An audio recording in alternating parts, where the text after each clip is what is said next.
Oi, pessoal, como vocês estão? Então, a gente vai dar continuidade às aulas que estão gravadas com o assunto desenvolvimento sustentável. Notem que anteriormente a gente estava falando sobre consumo, sobre bens e serviços, sobre combustível fósseis, falamos sobre energias renováveis, tudo para iniciar o assunto, que depois gerou desertificação, que depois gerou impacto ambiental, e não tem como a gente não falar em desenvolvimento sustentável. Tudo isso junto é uma cadeia de conhecimento que vocês já estão até habituados a falar, a conhecer sobre o assunto, mas que a gente precisa reforçar para dar continuidade às discussões na disciplina de legislação ambiental e para recursos hídricos. Então, desenvolvimento sustentável. Eu sei que a gente pode falar, quase todo mundo sabe falar, porque é um assunto da nossa geração. E quando eu digo da nossa geração, pessoal, eu acabo me incluindo, tá? Por quê? Porque desde o relatório de Butlen, acho que é isso o nome, Butlen, falei bonito?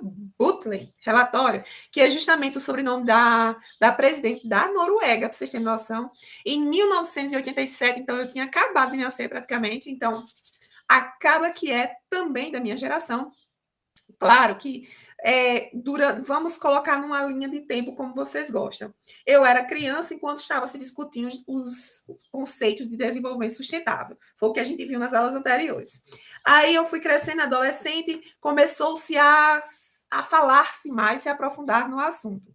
Por exemplo, no Brasil, em 1982, ficou conhecido a Eco Brasil, que foi quando começou a difundir o assunto realmente no nosso país, que coincidentemente foi também o ano que alguns de vocês nasceram.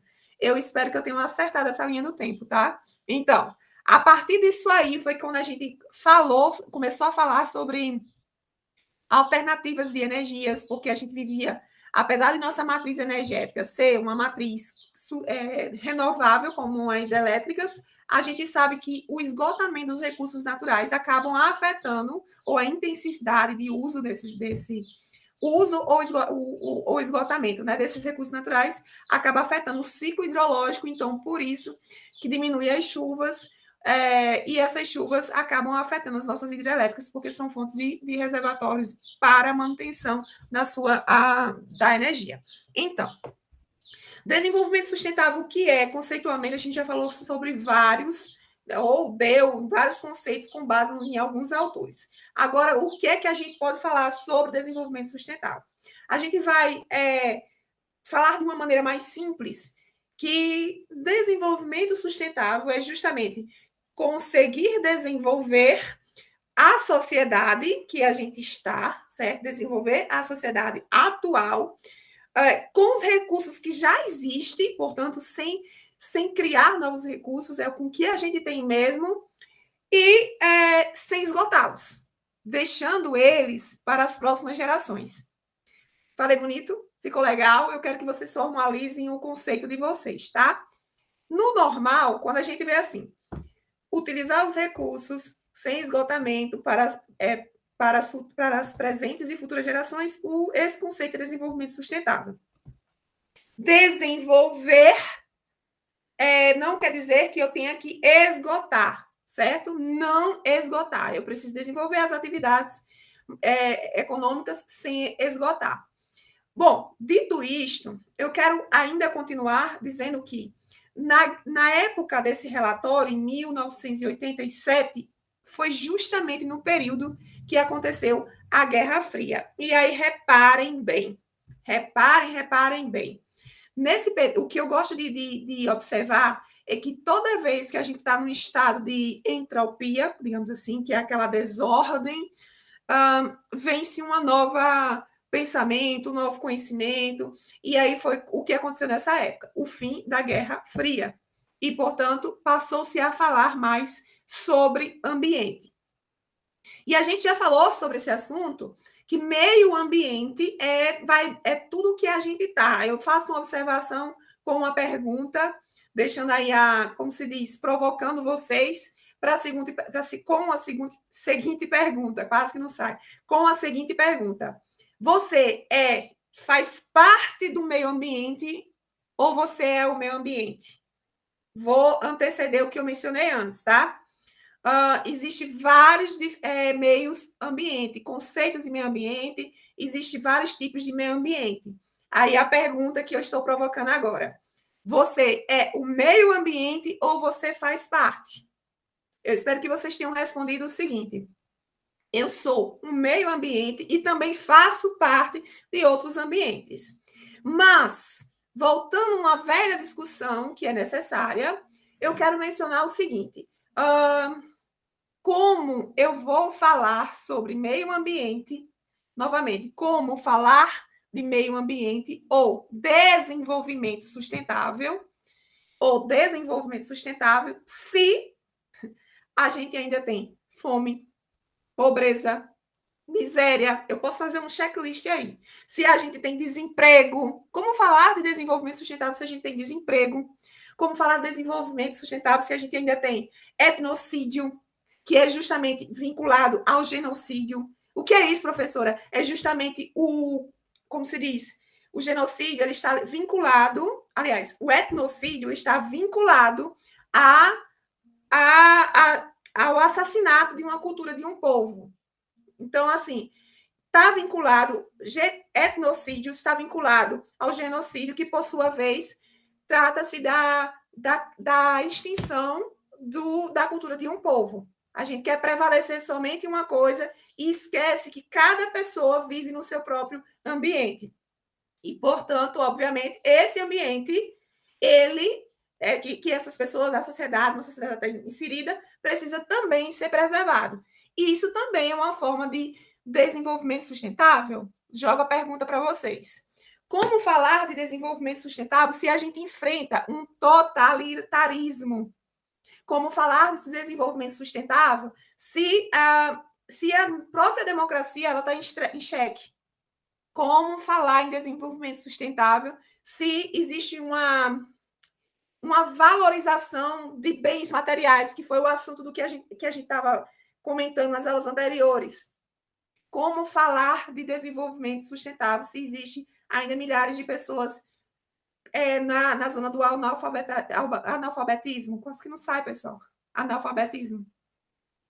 Como falar de desenvolvimento sustentável? Como pensar no mundo sustentável se a gente não leva em consideração essas questões sociais? Então, é por isso que, apesar da gente colocar sempre à frente, ou tentar, pelo menos, ou defender as questões ambientais, a gente precisa defender, primeiramente, o meio que a gente vive, querendo ou não, e nesse meio a gente bota sobre ele a perspectiva ambiental, social e econômica, tá bom? Não funciona de uma maneira isolada. É isso que eu quero que vocês entendam. Não é só uma questão do esgotamento do esgotamento dos recursos, mas também de como preservá-lo conscientemente, atendendo todas essas veias, com esse tripé aí de sustentabilidade, sem deixar prevalecer. Aliás, algumas vezes vai prevalecer algumas dessas, mas não no sentido de consumismo, no sentido de viabilidade econômica, social e ambiental. Dito isto, eu espero que a gente possa ter tido um convite para reflexão sobre o assunto. É um assunto que não se esgota, mas eu agora, nesse momento, eu vou passar para vocês as questões que a gente pode lidar melhor com elas, fora essa reflexão. Bom, a gente já falou, né? Eu quero que vocês vejam, deixa eu ver se vocês estão conseguindo enxergar aqui o que eu estou passando. Estão sim. Então, a gente falou sobre esses princípios, a gente precisa pensar no desenvolvimento econômico, no desenvolvimento social e na conservação ambiental. Acho que você já deve ter ouvido falar que existe uma diferença entre conservação e preservação, certo? Conservação e preservação. Conservação significa que a gente vai utilizar ainda esses recursos. Preservação refere-se à intocabilidade. Eu vou deixar aquela coisa guardadinha ali, não vou tocar e simplesmente preservar aquilo que está disponível, tá? Para não esgotar. Conservar eu posso utilizar, mas como se diz, com com cuidado, com ações que possam preservar e pensar nesse tripé aí do desenvolvimento sustentável. A busca, né, de uma sociedade mais justa, igualitária, consciente, de modo a trazer benefícios para todos, reconhecendo que os recursos naturais eles são finitos, inclusive a água, mesmo quando a gente tem um estado de quantidade, porque quando a gente está aqui, a nossa região semiárida, por exemplo, que falam-se sobre porque a gente sempre está precisando de recursos, de políticas públicas, por exemplo, mas ambientalmente a gente é responsável justamente pela geração de umidade num país e no mundo também, tá, pessoal? Porque, se vocês observar, a nossa fronteira, quase que por sua totalidade, é ligada ao Oceano Atlântico, de onde é que saem as principais evaporações de água? Dos oceanos. Então, a gente acaba sendo um produtor de água. De outro modo, a própria evapotranspiração, como vocês já viram, que a média aqui anual do nosso Nordeste é de 2.000 milímetros, superior às entradas de água. A gente gera água também. Então, cada um com sua função, digamos assim. Se eu falei que a gente precisa falar sobre uma sociedade mais justa, é exatamente por isso que tanto se abordou sobre 8 jeitos de mudar o mundo, que são os objetivos do desenvolvimento do milênio, passaram por esses 8. Hoje a gente tem com 21 metas, a gente tem ODS, né, que é o desenvolvimento hoje, né, Objetivos de Desenvolvimento Sustentável, que triplicou, quadriplicou o que eram esses objetivos aí. Hoje a gente está em 17 objetivos. 17 objetivos. Então, é por isso que a gente não pode deixar de estudar sempre o que é o desenvolvimento sustentável. Antes, que era 21 metas, hoje a gente tem muito mais metas, que são justamente esses aí. Começou por isso aqui, para vocês verem. Foi entendendo o comportamento, a necessidade das populações, e aí a gente chegou a esses 17 para entender que a gente precisa de igualdade, consciência, de estar presente também no contexto social. Porque muito se discutiu como se fosse uma balança entre o econômico e o ambiental, mas a gente também tem o social. E aí, por isso que a gente chegou aí, olha, por exemplo, erradicação da pobreza, fome zero e agricultura sustentável. Quase que todo projeto ele precisa ser justificado com base nesses objetivos aí, porque algum deles a gente tem que estar atuando, trabalhando. Igualdade de gênero, qualidade de educação. E aí, por conseguinte, o nosso que mais está próximo da nossa formação é justamente o 6, que vem aí com a água potável e saneamento, que gerou também aqui no Brasil uma nova discussão, trazendo um novo marco legal de saneamento. E aí, se a gente falou no alto consumo, a gente precisa mencionar que dentro do desenvolvimento sustentável, é necessário falar também de consumo sustentável. Bom, que parte do quê? Parte da ideia de consumir produtos e serviços de modo mais consciente, com a intenção de evitar ou eliminar os desperdícios e também o impacto ambiental e social. Vocês podem dizer assim, mas professora, a senhora tem uma aparência de quem é consumista. Ok, alguns assuntos, realmente eu preciso, minha função, de um certo modo, exige isso de mim. Como eu faço para mitigar, minimizar essa minha ação, ou talvez um pouco de imprudência? Eu não descarto as minhas coisas. Sempre quando eu vou para um supermercado, eu pego uma sacola. Quando eu pego a sacola, e eu percebo também que as pessoas ainda se assustam com essa minha ação, acham um absurdo, mas eu evito ao máximo de pegar em quantidade essas sacolas. Eu reaproveito elas. Mas isso é minimamente, professora. Sim, por exemplo, eu evito desperdício de água.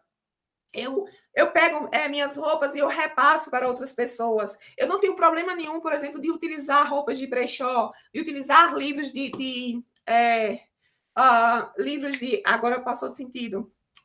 Eu vou lembrar, tá, pessoal? Eu reutilizar livros, de utilizar livros em PDF, de reduzir a impressão que eu tenho. Então, existe uma soma de fatores que fazem com que minimize algumas ações que eu não consigo, de repente, estar dentro desse consumo sustentável, por exemplo. Não se justifica, mas pode ser que minimize como uma pessoa só para atender também as futuras gerações.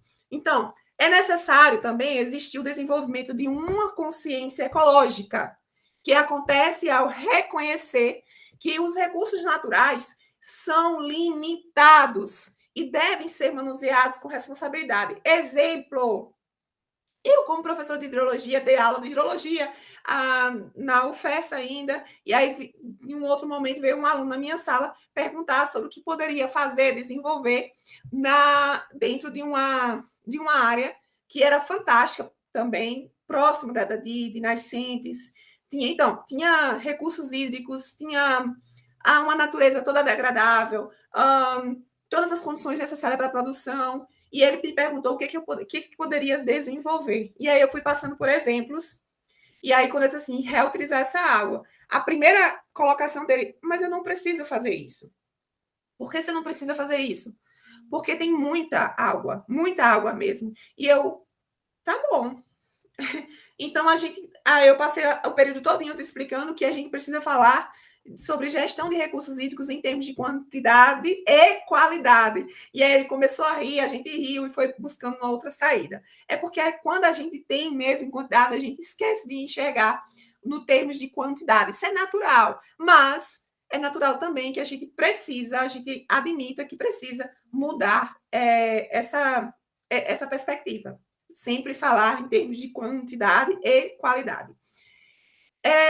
Também a gente deve prever que a progressiva reestruturação das chamadas sociedades de consumo que foram apresentadas anteriormente nas aulas ainda da gente, fazendo com que as pessoas passem a consumir apenas o necessário para a sobrevivência e bem-estar, evitando desperdícios exagerados. Se eu sou consumista, por exemplo, o que é que eu evito? Eu evito seguir redes sociais que sejam favoráveis a isso, eu tento fazer reformar também minhas roupas, algo desse tipo. Não parece, mas eu faço isso, tá, pessoal? São ações mínimas que a gente pode ir fazendo e se cada um faz a sua parte, é lógico que a gente vai ter. A gente pode não enxergar, mas tem sim uma minimização aí dos recursos, do uso dos recursos naturais. Bom, o fortalecimento do consumo sustentável. Foi a partir da Conferência Nacional das Nações Unidas sobre o meio ambiente e também o desenvolvimento em 1992, como a gente falou, que ficou conhecida como a Eco 92. Nesse momento, criou-se a Agenda 21, né, que foi a Agenda 21 Global. Depois disso, no encontro de Agenda 21, a gente já sabe que nem foi, não teve a visibilidade que era necessária, alguns países não participaram, no Brasil, que estava marcada para cá mesmo. Mas, naquela época, houve algumas ações que foram fundamentais após essa agenda, como por exemplo, algumas cidades no Brasil que tinham muita poluição, elas passaram a se restabelecer e seguir como modelo, eu não lembro mais o nome da cidade, mas acho que era Butantã, alguma coisa assim. A sociedade começou a cobrar, por exemplo, as ações da Petrobras, então a gente teve bastante ganho. Mas a gente precisa estabelecer esse equilíbrio ecológico do planeta, que é o quê? O consumo consciente, o consumo verde e o consumo responsável, principalmente. Então, eu não estou fazendo, se a gente não consegue fazer parte do consumo sustentável, que a gente tenha aí nessa veia do consumo responsável, tá? Cada um direcionando para uma diferente dimensão de consumo. Qual é, então, o universo que vocês estão inseridos? Então, por quê? Por que comprar? O que comprar? Como comprar? De quem comprar? Como usar? Como descartar, principalmente, tá? Mais importante daquela coisa, a gente tem que consumir algumas vezes, provavelmente, né? Para viver, querendo ou não, esse aumento do consumo é justamente para se manter em uma sociedade que é altamente consumista. Mas a gente vive numa veia, numa balança, aqui no Brasil, principalmente, entre socialismo e economista. Capitalista. A gente vive numa sociedade em que vive buscando, entendendo o que é um ambiente mais justo, social, e um ambiente capitalista, que é justamente o econômico. Dentro dessa balança, o equilíbrio talvez seja: eu vou comprar, mas como vou descartar? Tá? É igual a água, por exemplo. Eu preciso da água, infelizmente, eu preciso da água para dar a descarga no meu banheiro, para lavar a louça, para lavar a nossa calçada. Agora a gente pode reduzir a quantidade, a gente pode reutilizar o que a gente tem, a gente pode tomar, e principalmente quando for descartar essa água, descartar de uma maneira mais consciente. É esse consumo sustentável e responsável e consciente de que a gente está falando. A gente tem que atender, a gente precisa atender nossas necessidades, mas ser consciente e responsável. Entre as ações, reciclagem de lixo de materiais, outra coisa. Não é só não jogar o lixo, tá? Não é só, sei lá, comemorar o Dia da Água, não é só abraçar uma árvore ou o Dia da Natureza. A gente precisa ter ações. E dentro dessas ações é o que? Reciclar, evitar o desperdício de energia e água. Não é uma questão só econômica, é uma questão social e também ambiental. Utilizar sacolas ecológicas, comprar móveis que utilizam madeiras certificadas, que é um bem mais difícil isso aí, porque é uma questão também de social. Querendo ou não, a gente acaba sendo vinculado a um padrão que está associado ao que a gente pode consumir, sem ser hipócrita, né? O que a gente pode consumir. E eu sei que é bastante difícil exigir esse padrão, esse certificado, mas a gente pode evitar, pelo menos, a utilizar aquilo que não é, tá? Que de uma maneira que seja visível que a gente não é. E cobrar que ele seja, tem isso também, né? Procurar utilizar fontes de energia renováveis, não dá para falar sobre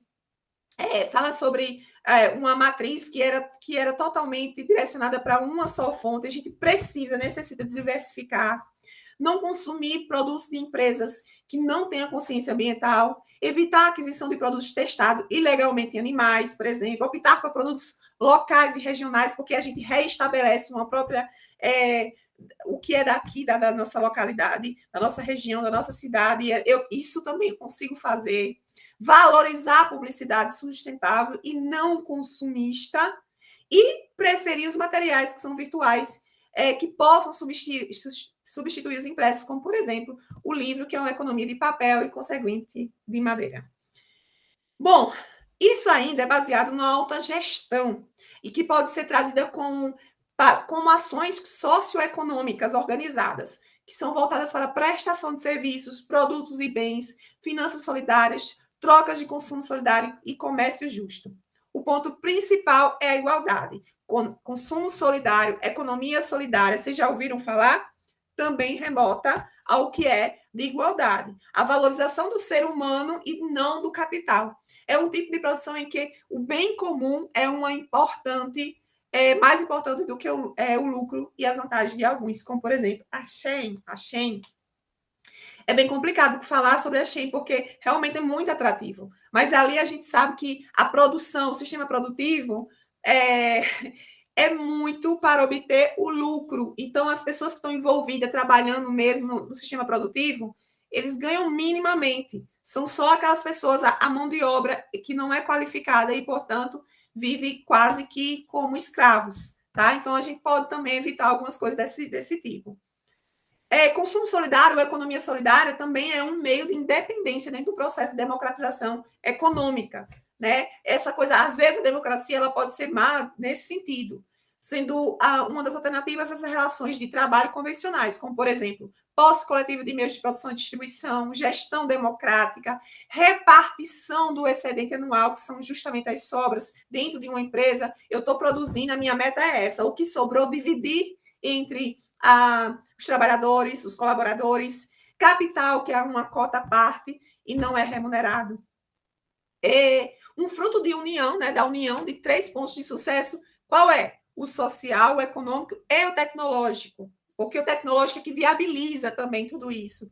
Eu vou reforçar para você um conceito que eu já devo ter mencionado em outras aulas, que é justamente a produção e a produtividade. Produção é o quanto que eu estou consumindo, por exemplo, em alimentos, em quilograma. Agora, se eu vou inserir alguma tecnologia para aumentar essa minha produção, como a máquina, como a irrigação, como os próprios drones, que é para controle, e que eu estou aumentando essa produção em quilograma por área, aí isso eu chamo de produtividade. Bom, no contexto social, há um destaque para o aumento da densidade populacional, que é o crescimento da população, o aumento da população por unidade diária. Esse avanço para a sustentabilidade, desejo de uma comunidade e abordagem mais solidária. Econômico, focado na monetização do estoque, em excesso ocioso, como a gente já mencionou, como o uso de smartphone, a pouca utilização, aliás, o tempo de utilização dele é muito pouco. O descarte desse material também, às vezes, não favorece. O aumento da flexibilidade financeira, preferência por acesso ao invés de aquisição, a abundância de capital de risco. E no contexto tecnológico, beneficiado pelas redes sociais, dispositivos de plataformas móveis, além de sistemas de pagamento. Eu sei que vocês sabem que eu utilizo bastante minhas redes sociais e uso mesmo, mas se vocês observarem, eu acho que para todas as coisas tem que ter uma função, uma utilidade. E dentro das minhas redes sociais, é que se de alguma maneira eu puder ajudar, colaborar com as pessoas que estão me seguindo, que estão lá, eu vou fazer muito mais pelo que eu sei, pelo que eu estou fazendo, que eu possa melhorar de alguma forma alguém do que pelo que eu tenho, sabe? A gente vive numa política de que o ser, e por mais que eu possa apresentar, o ser, aliás, o ter é muito mais importante do ser. Aí eu tento, pelo menos, eu não sei se eu consigo, que mostrar que o ser é muito mais valoroso. Então, bom, é uma das formas que eu penso, não sei se estou indo pelo caminho certo, mas é o que eu busco para mim, para as pessoas que estão à minha volta. No ponto de vista tecnológico, a gente já falou, mencionou, vamos para outro ponto, que é justamente alguns exemplos do que é essa economia solidária ou esse consumo solidário. O Uber, certo? As taxas do Uber é mínima. E aí gerou, principalmente nesse período, gerou um aumento enorme do consumo e, com isso, reduziu também a necessidade das pessoas possuírem carro. Isso é fantástico, pessoal. Se aqui tivesse, eu jamais teria um carro. O Airbnb, que é justamente um local que eu tenho. Se eu tenho uma casa, um apartamento, que eu não estou usando sempre, mas eu preciso utilizar, e eu não quero estar alugando, porque vez ou outra eu vou lá, o que eu faço? Disponibilizo nesse aplicativo e outras pessoas vão consumir por um custo bem reduzido, diferente do hotel, com baixa limitação de pessoas, e eu já utilizei tanto prestando o serviço, como também utilizando o serviço, é fantástico. Bom, tem exemplos para aluguel de carros, tem a própria Netflix que iniciou, né? Essa plataforma do streaming foi um marco para a nossa sociedade, para a nossa geração, na verdade, para a nossa geração, em que a gente poderia, inclusive, compartilhar com outras pessoas por um preço reduzido. Bom, e a economia circular, do que se trata, né? Surgiu pelo contexto do aumento do consumo, que desde de 60 e 70, nessas décadas, onde a sociedade começou a estar mais consciente com relação aos aspectos ambientais de recursos naturais. Percebam que antecede o próprio conceito de desenvolvimento sustentável, a ECO 92, aqui no Brasil. Mas foi a partir daí, dessas décadas, de 60 e 70, que a gente teve, por exemplo, iniciou-se com os 3 R's, hoje já se falam em 7 R's, reutilizar, reduzir e reciclar. Também, agora, aliás, com o passar do tempo, começou-se a esperar, colocar uma expectativa que em 2030 tenha-se uma adição de 2,5% de novos consumidores na classe média. Então, nem sempre, quando o aumento dessa classe média, principalmente quando ela não tem conhecimento ambiental, responsabilidade ambiental, isso pode ser ruim. E em 2050, a raça humana consuma o equivalente a 3 planetas, 3 planetas Terra em um ano. Então, a gente precisa reduzir. Isso é fato, tá? E aí, o consumo linear, né, vai extrair, consumir e jogar fora. Esse era o que acontecia antigamente. O que é recomendado agora? Antes, o linear, extrair, consumir, jogar fora. Agora é o consumo circular. Do que se trata, professora? Trata-se das empresas e a sociedade se comprometendo a um ciclo do produto. Então, eu posso extrair como empresa, eu passo para os consumidores, ao invés de jogar fora, repassa para as empresas ou no local adequado. Tá? Então, vejamos. Nessa economia circular, a gente tem as empresas que fornecem um produto sustentável para as empresas de bem e consumo. O desafio é o quê? Essas indústrias petroquímicas, por exemplo, assumirem a aliança para a redução dos plásticos do mundo. Lembra que eu falei para vocês em outro momento que a gente vive, ou pelo menos vivia, com a mão invisível relativa aos preços dos combustíveis fósseis? Existe uma associação, simplificando as coisas, tá? Uma associação que limita ou estabelece um preço dos combustíveis fósseis. E aí, o que falta? Falta que essas indústrias, elas assumam também o seu papel, principalmente na redução de plásticos, tá? De plásticos que, como a gente pode ver aí, eu já disse que ia trazer uma foto para vocês, isso acontece nos grandes rios. Os rios que justamente é onde tem hidrelétricas, onde se mais à frente tem também o consumo, a extração para o abastecimento público.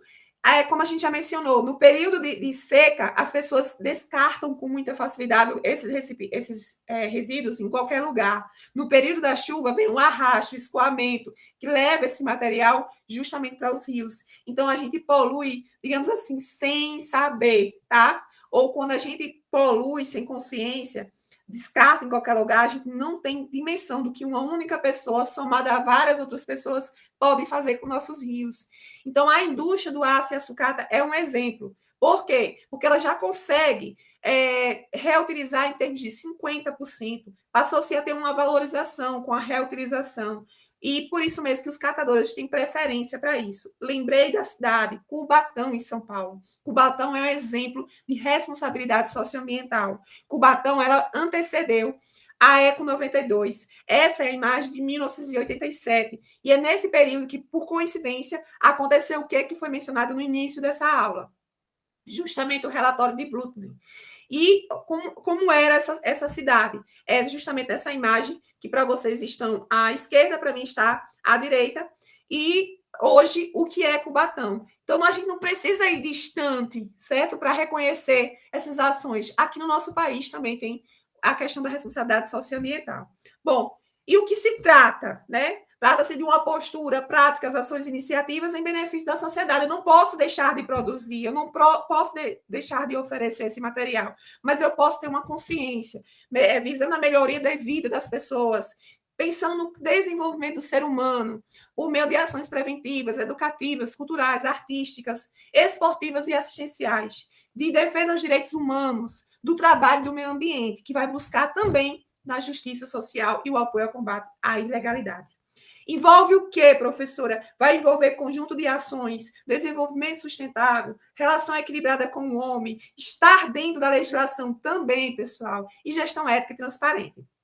E aí tem um modelo, né, do que essa responsabilidade social. Alumínio reciclável, aço reciclável, vidro reciclável, longa vida reciclável, embalagens recicláveis dentro do seu próprio local, separado, né?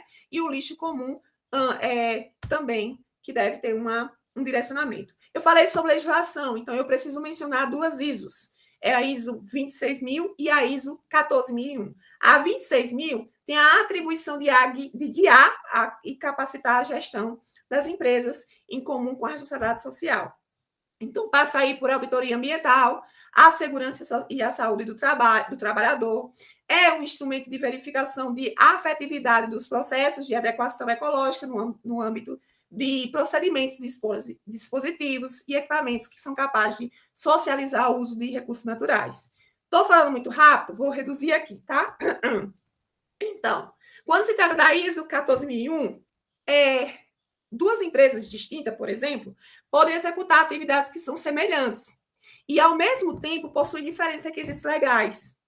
Prometimento em suas políticas ambientais, tecnológicas ambientais e metas de desempenho ambiental.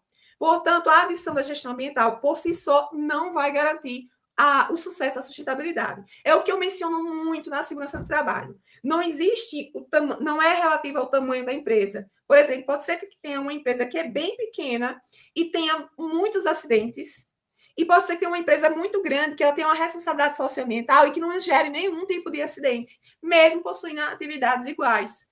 É uma questão de responsabilidade socioambiental. E aí eu sei que vocês já viram sobre essas avaliações continuadas. Trata-se do ciclo PDCA. É muito importante mencionar sempre que a gente puder, porque o ciclo PDCA é uma forma também de gestão, tá? Consiste em planejar, fazer, checar e agir.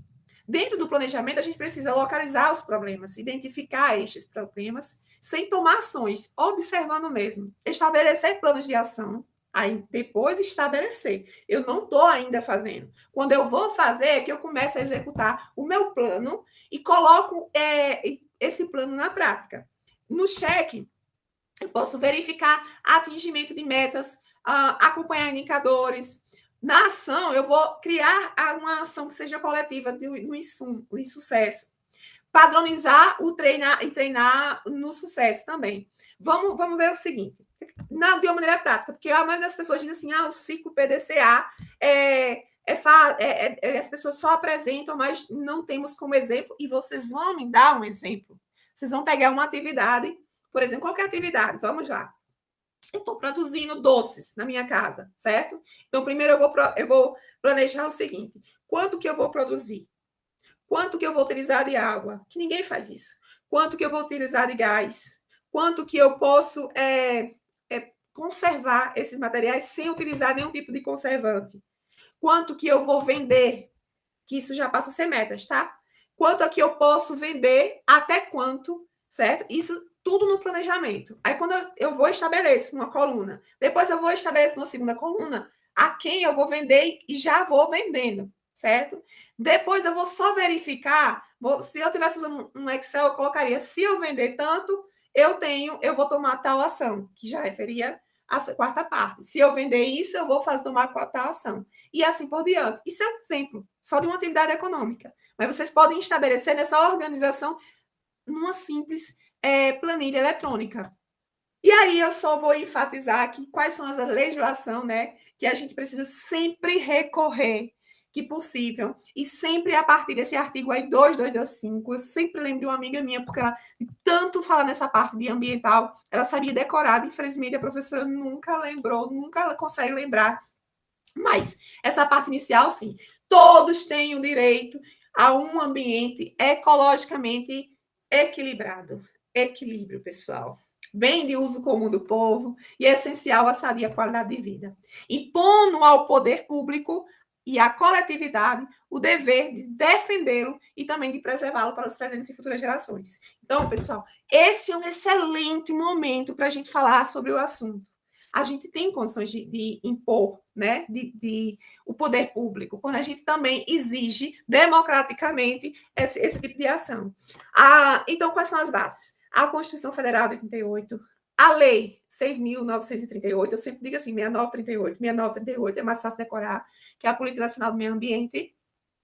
Depois disso, ela passou por um reajuste. Aí, hoje em dia, a gente tem a Lei 9.433 de 97, que é a mesma Política Nacional do Meio Ambiente.